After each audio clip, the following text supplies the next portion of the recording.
Salam, bugün biz zaman maşınına əyləşib tarixin dərinliklərinə səyahət edəcəyik. Daşlara həkk olmuş yaddaşı, dünyanın ən möhtəşəm tarixi abidələrini birlikdə kəşf edəcəyik. Hazırsınızsa başlayaq. Azərbaycan, qayaların səssiz nidası Qobustan. Buradakı 6000-dən çox qayasü rəsm sadəcə təsvir deyil, 40 minlik bir tarixi mesajıdır. Buradakı qavaldaş dünyada bənzəri olmayan təbii bir musiqi alətidir. Qədim insanlar bu daşa zərbə vuraraq ondan qəbilə rəqsləri üçün ritm kimi istifadə ediblər. Həmçinin məşhur səyyah Tur Heyerdal Qobustandakı gəmi təsvirlərini görəndə heyrətə gəlmiş və Norveçlilərin əcdadlarının məhz buradan köç etdiyini iddia etmişdi. Misir, riyaziyyatın möcüzəsi Misir ehramları. İndi isə qum fırtınalarının arasından yüksələn Xeopsa ehramına baxırıq. Bunu bilirdiniz, bu nəhəng piramidanın tikintisində istifadə olunan 2 milyondan çox daş blokun hər birinin çəkisi orta hesabla 2,5 tondur. Alimlər hələ də bu blokların o dövrün texnologiyası ilə santimetr dəqiqliyi ilə necə yerləşdirildiyini müzakirə edirlər. İordaniya, qayadan doğulan şəhər Petra. Səhranın dərinliklərində dar bir dərədən keçdikdən sonra qarşınıza çıxan Petra şəhəri. Buranı görənlər gözlərinə inanmır, çünki bu nəhəng binalar kərpiclə tikilməyib, bütöv bir qayanın içərisi oyularaq hazırlanıb. Gizli bir fakt, Petra sakinləri nəbatilər qum səhrasına inanılmaz bir su toplama sistemi qurmuşdular. Onlar sel sularını idarə edərək səhranın ortasına suni vahə yaratmışdılar. Bugün gördüyümüz o möhtəşəm fəsad əslində sadəcə bir məqbərənin girişidir. İçərisi isə tam bir mühəndislik sirridir. Hindistan Tac Mahal. Hindistanda Camna çayının sahilində yüksələn Tac Mahal dünyanın ən bahalı sevgi etirafıdır. Şah Cahan bu abidəni vəfat edən həyat yoldaşı Mümtaz Mahal üçün dikdirib. Maraqlı fakt, Tac Mahalın 4 minarəsi tam düz deyil, biraz kənara doğru maildir. Bu memarın dahiyənə bir hiyləsidir. Əgər güclü zəlzələ olarsa, minarələr türbənin üzərinə deyil, kənara yıxılsın və ana binanı zədələməsin. İtaliyanın ürəyi Romada qan və qum qoxulu Koliseyə daxil oluruq. Bura antik dövrün ən böyük əyləncə mərkəzidir.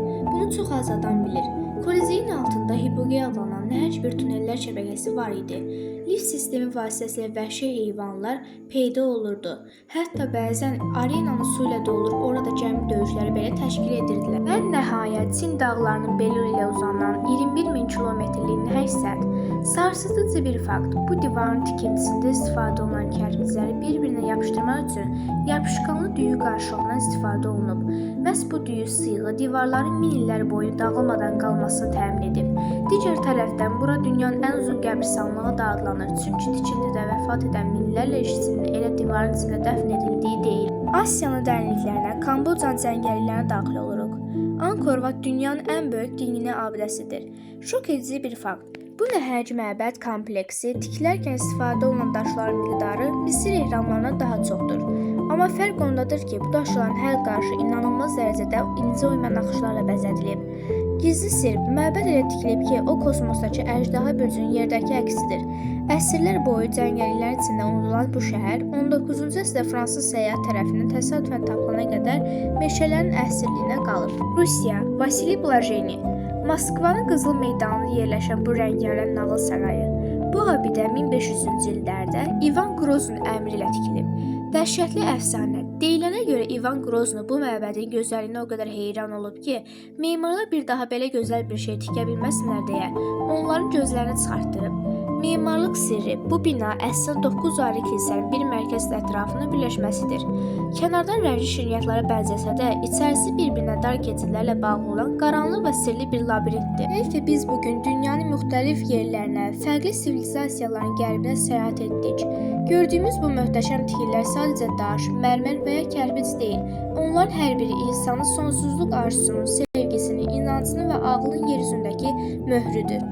Bu mirası qorumaq, bu sükutun səsini gələcək nəsillərə çatdırmaq artıq bizim borcumuzdur. Çünki tarixinə sahib çıxmayan xalqın gələcəyi də qum üzərində qurulmuş qala kimidir. Zaman izi ilə çıxdığımız bu qısa turda bizimlə olduğunuz üçün təşəkkür edirəm. Tarixin dərinliklərində yenidən görüşmək diləyilə.